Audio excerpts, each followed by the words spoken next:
Given what the government's been doing and this administration's been doing, it would not shock me, and I hate to speculate, if we were to find out that a whole bunch of people who work in Washington as our elected leaders, one way or the other, ultimately sold stocks last week, or potentially worse than that, shorted the market.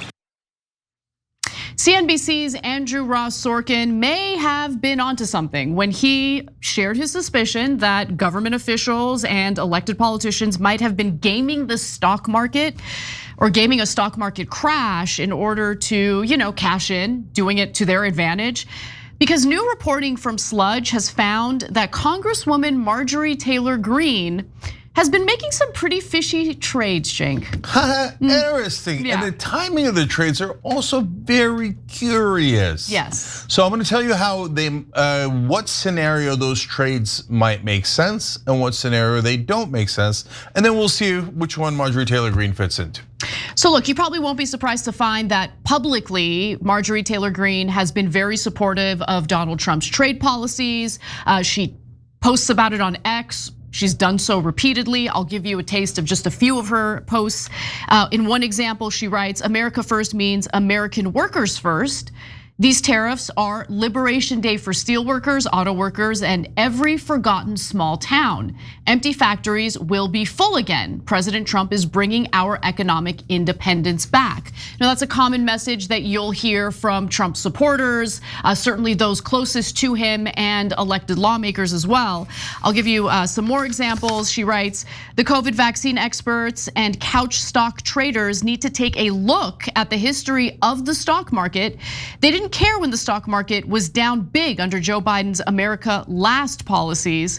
This is a short-lived correction that will end up paying dividends for American workers and manufacturers across the country." Now, let me just pause and say I'm still very skeptical that the real intent here by the Trump administration is to bring manufacturing jobs back. In fact, we're getting a little more clarity from his Treasury Secretary, Scott Bessent, about how this is really just an effort to renegotiate trade deals. But I digress. So all of that I just shared with you in regard to her post are noteworthy because between March 17th and March 25th, Marjorie Taylor Greene bought up to $750,000 worth of Treasury bonds. Now, Cenk, why would anyone buy Treasury bonds? Because when the market crashes, people take their money out. That's why they're selling the stocks. That's why the stocks are going down. Then they have cash. Where do they put that cash? They usually put it in Treasury bonds because they're safer. That's where you want to go in times that are volatile like this. So the value of those Treasury bonds then go up. And we've now found out, thanks to Bill Ackman, a billionaire donor of Trump, that Howard Lutnick, his former firm, Cantor Fitzgerald, heavily in bonds and are probably making a killing from this. So when they went into bonds is a different question than this story, but it's another example of, well, if you know the market's gonna crash, you'd go into Treasury bonds. That's exactly right. And that's exactly what she did. And that's what she did ahead of Trump's tariffs announcement on Liberation Day. Okay, so she moves a ton of money up to that amount, right? $750,000. The reason why we don't know the exact amount is because members of Congress, while they have to disclose what they're trading, they don't have to disclose the exact amount. They disclose a range. They say that they've invested a range of money. Now, with that said, she invests in bonds right before the Liberation Day announcement, but then something else happens. So let's go to Unusual Whales, my favorite X account. They write, "This is unusual. Yesterday, meaning on April 7th, politician Marjorie Taylor Greene said that people panicking over tariffs are losers and failures. Today, she disclosed over a dozen stock purchases, purchasing $100,000, or I'm sorry, purchasing hundreds of thousands of numerous stocks. There we go. So she bought when the market was deeply red. So what kind of stocks did she buy? She bought stock in Amazon, JP Morgan Chase, Lululemon, Apple, and many, many more. And she bought up to $1.5 million worth of stock year to date. Now, all of this is especially concerning, when you consider that last week the president himself reposted a video essentially stating that he crashed the stock market on purpose. I'm not kidding, he posted this, take a look. Trump is crashing the stock market by 20% this month, but he's doing it on purpose. And this is why Warren Buffett just said Trump is making the best economic moves he's seen in over 50 years. Now, here's the secret game he's playing, and it could make you rich. So why is he doing this? To push cash into treasuries, which forces the Fed to slash interest rates in May, and those lower rates give the Fed the ability to refinance trillions of debt very inexpensively. It also weakens the dollar and drops mortgage rates. Now, it's a wild chess move, but it's working. Now, you're probably wondering, what about his tariffs? Well, I'll tell you, it's a genius play. It actually forces companies to build here to dodge them. It also forces farmers to sell more of their products here in the US to bring grocery prices way down. We've already seen this with eggs. Now remember, 94% of all stocks are owned only by 8% of Americans. So Trump, he's taking from the rich short term and handing it to the middle class through lower prices. Okay, Warren Buffett said no such thing. That was totally made up, and there were all sorts of inaccuracies in that video. But can I just say, point out a couple of those, and then we'll get to the point. So he's not handing anything to the middle class. He's taking from the rich, but he's also taking from the middle class, because this is going to not lead to lower prices, it's going to lead to higher prices. That's the problem. If it was leading to lower prices, we'd be thrilled. And bragging about how you're weakening the dollar is not the brag you think it is. And that could be a huge problem for America. So this guy is playing with fire. That video had so many things that were wrong with it and just simply not true. And of course, Trump retweets it. And so it's frustrating that they're not bothering to get any of the details right. You could make a real case for tariffs, as we said before. Because, look, this whole attempt to implement or impose tariffs isn't real, okay? Like, it's become very clear to me. We're gonna get to that, and I'm gonna make my argument in regard to that in just a minute. But before I do, I just wanna stay on this topic of Marjorie Taylor Greene's stock and bond trades, because the timing is in fact fishy. This is the reason why I personally have a huge problem with members of Congress trading individual stocks. And it's not just about Marjorie Taylor Greene. I wanna be clear. There are plenty of Democrats in Congress who have also made all sorts of fishy stock trades at fishy times of the year when they're negotiating legislation or they're having closed door briefings. There were all sorts of stories that were coming out during the COVID pandemic where they had all those closed door briefings prior to the rest of the public knowing about this global pandemic, and they were making stock trades before the rest of the public was privy to the shutdowns that were about to come.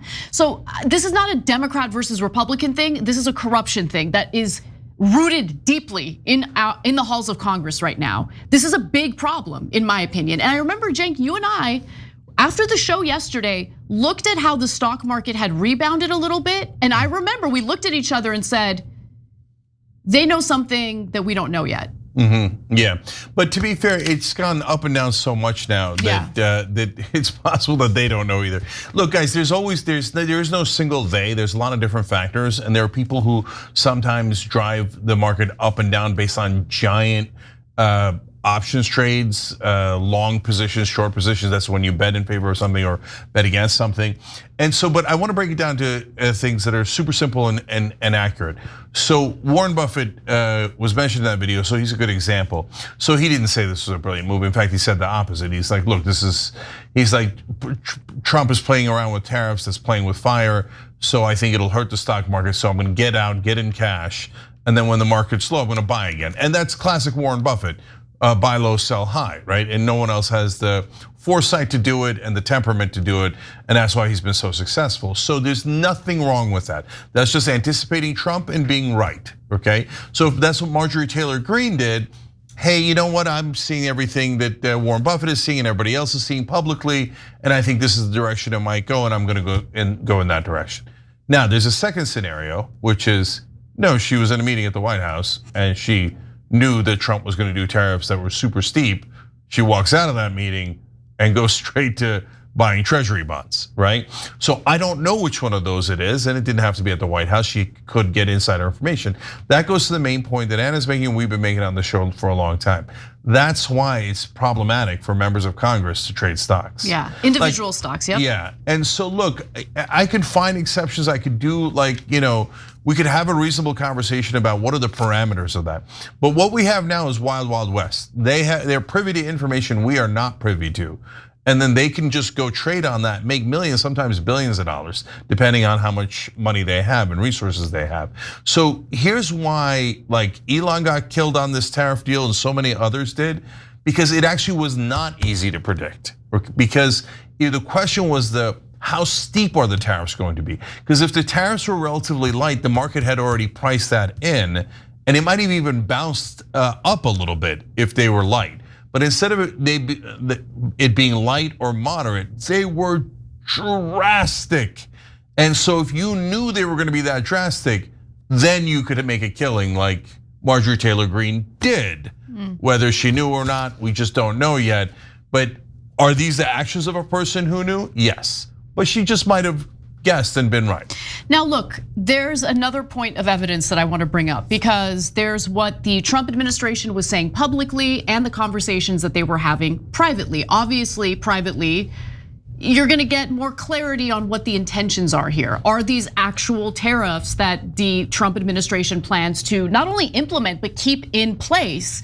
And it appears that no, according to Scott Bessent, who is of course the Treasury Secretary in the Trump administration, they didn't really intend to keep these tariffs in place. There was a point to the threat of imposing these tariffs. Take a look. We did see what was welcomed yesterday, and that is a bounce from some of the lows and even a higher close on the NASDAQ. Coincidentally, it coincided with your trip to Florida over the weekend, where reportedly you were stressing that the market needed to hear that negotiations about these tariffs were in play.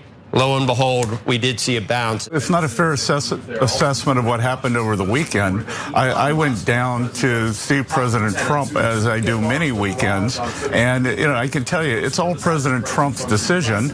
And he had a view on after Liberation Day that we should go into quiet mode and let our partners think about the kind of the shock and awe that he presented. And over those following few days from April 2nd, we had I think we're up to 70 countries contact the White House for how to come and negotiate. So, I would say that the negotiations are the result of the massive inflow of inbound calls to come and negotiate. Had nothing to do with the market.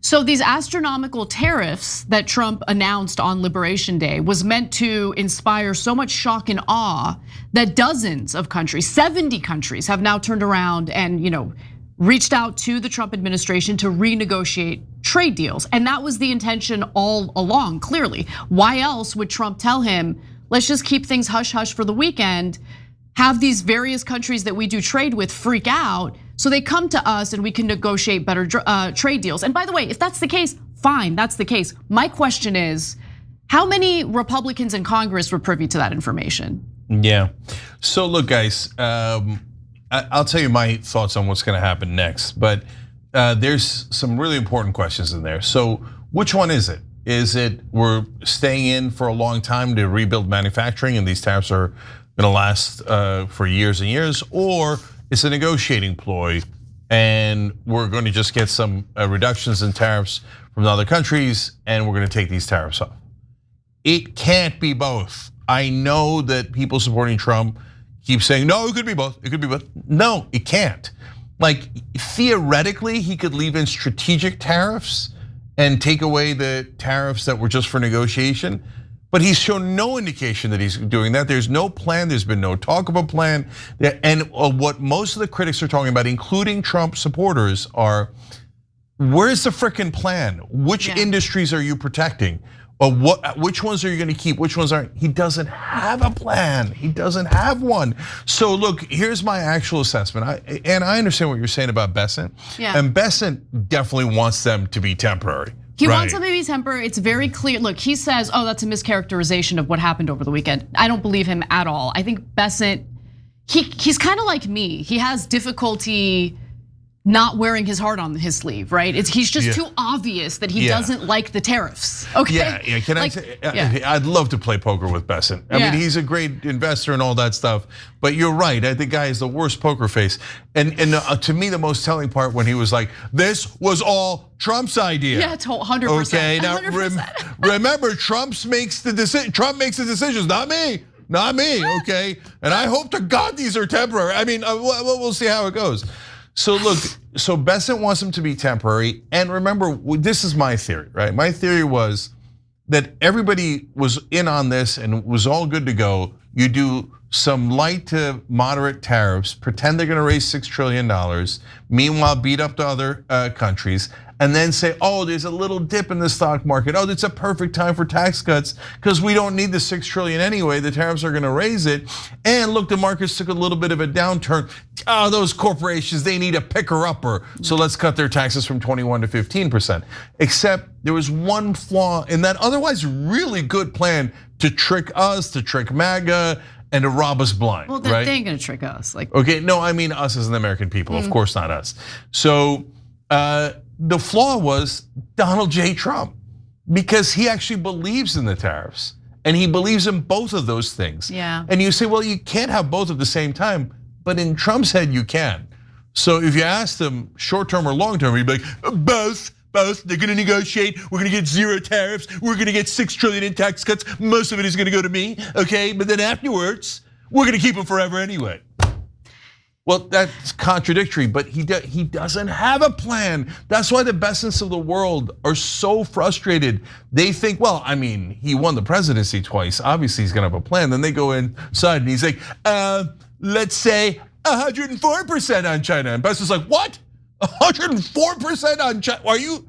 Okay, it is Trump's plan, only Trump's plan, right? So that's the monkey wrench, is how stupid Donald Trump is.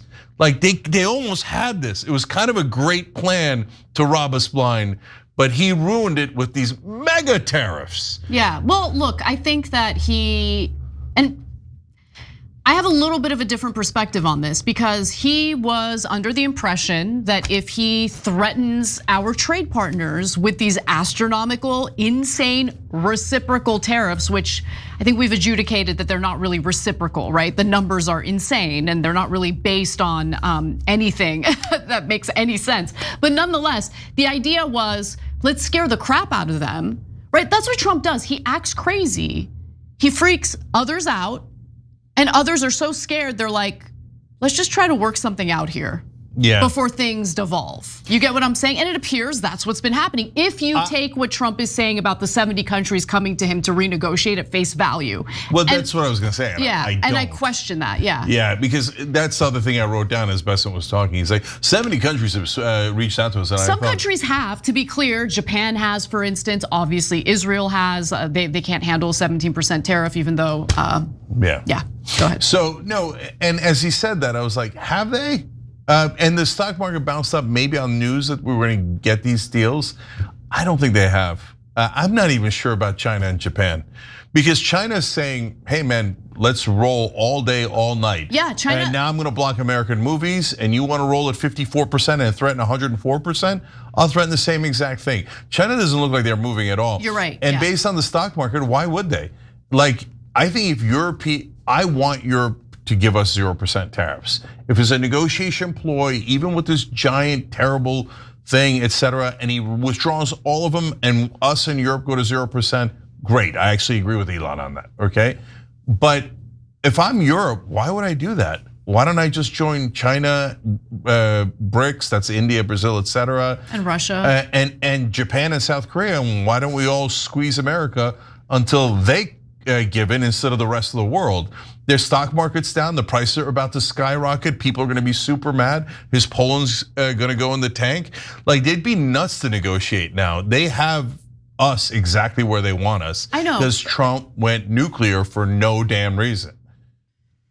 Yeah, we'll see how it plays out. But long story short, I don't believe that this is actually done in an effort to bring manufacturing jobs back to the United States. No way. And no chance of that. And later in the show, I want to talk a little bit about how liberals are totally taking the bait and trashing manufacturing workers because they think that's the best way to handle this situation.